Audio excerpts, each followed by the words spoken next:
मधुबनी जिले के हरलाखी थाना क्षेत्र अंतर्गत नेपाल की खुली सीमा से सटे पिपरौन बॉर्डर पर बुधवार की शाम उस वक्त हलचल मच गई जब एसएसबी जवानों ने 2 चीनी नागरिकों को कैमरा लेकर घूमते पकड़ा। सीमा पर फोटोग्राफी कर रहे दोनों चीनी नागरिकों को जवानों ने तत्काल हिरासत में लेकर पूछताछ शुरू कर दी।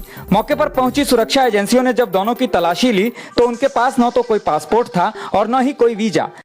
कल हरलाखी थाना अंतर्गत जो इंडो नेपाल बॉर्डर है वहाँ पे 3 व्यक्ति जो कि बॉर्डर को क्रॉस करके इस तरफ प्रवेश कर गए थे, उनको पुलिस ने हरलाखी पुलिस ने और एसएसपी की मदद से उनको पकड़ा गया है। उसमें 2 चाइनीज़ नागरिक हैं और 1 नेपाल का व्यक्ति है और तीनों से पूछताछ की जा रही है।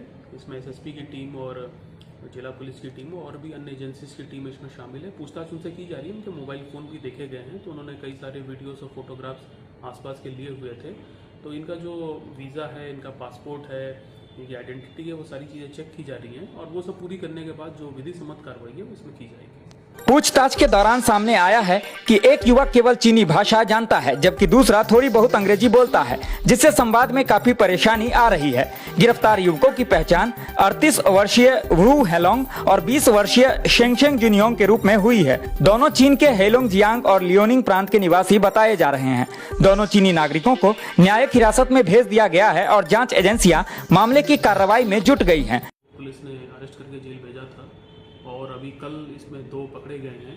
तो देखिए, जो हमारा नेपाल का बॉर्डर है वो बहुत सेंसिटिव है और अभी जो हाल में घटनाएं हुई हैं उसको लेकर के हम लोग यहाँ पे बहुत अलर्ट हैं। हमारी जो पुलिस फोर्स है और जो एसएसपी की जो टीम है यहाँ पे वो पूरी तरह से 24 घंटा यहाँ पे अलर्ट मोड में है। तो इस टाइप की कोई भी अगर एक्टिविटी यहाँ होती है तो हम लोग उसको तुरंत पकड़ लेते हैं। उसी क्रम में ये सफलता मिली है।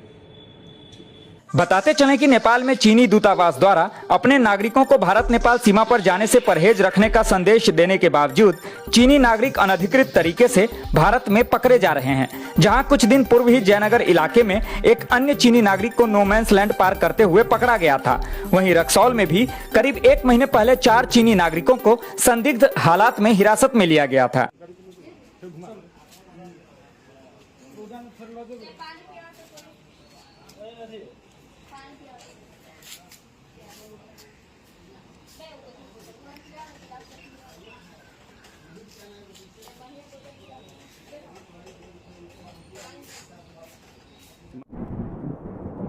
मौसम खराब हो रहा है, जल्दी जल्दी अपना काम निपटाइए। ए जी, इन्हें सुनिए तो। अब यहाँ कहाँ आ गई?